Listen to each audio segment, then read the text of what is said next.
Hello guys, మేమైతే కోర్టుకు వచ్చినాం. ప్రేమిస్తే తప్పలేదు ప్రేమలో అంటూ కోర్టుకు రావాల్సిందే, కోర్టు మూవీ లాగా అనుకుంటూ మేము కూడా వచ్చినాం. అని అనుకుంటే మీరు పప్పులకు కాలేసినట్టే. మాకు తెలిసిన వాళ్ళు కోర్టుకు వస్తే మేము కూడా కలవడానికి అయితే వచ్చినాం.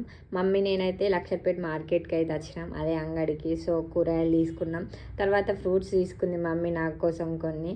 అయితే ఆలు బుకర్స్ అని కొత్తవి తీసుకుంది, అంటే మేము తినాం. సో ఫస్ట్ టైం ట్రై చేసిన, నాకైతే నచ్చలే. తర్వాత అంత టేస్ట్ డిఫరెంట్గా అనిపించింది. తర్వాత మమ్మీకి అయితే ఇచ్చిన, నువ్వే తిను నాకైతే అవసరం లేదని. ఇగో నీకు బ్లడ్ లేదు నువ్వే తినాలని ఈడ కొంచెం సేపు అయితే క్లాస్ వీకింది. అన్ని ఫ్రూట్స్ అయితే తీసుకుంది నా కోసం మా మమ్మీ.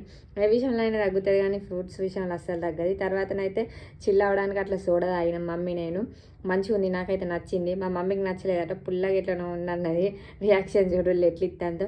నేనైతే మంచిగా తాగిన, ఎందుకంటే మమ్మీతో అయితే ఖర్చు మొత్తం మమ్మీ పెట్టుకుంటుంది. అట్లా స్కూటీ మీద అయితే పోయినాం. మమ్మీతో అయితే మస్తు అనిపించింది. అంతే, బాయ్ బాయ్. ఇక్కడ మా మమ్మీ బాయ్ వస్తుంది.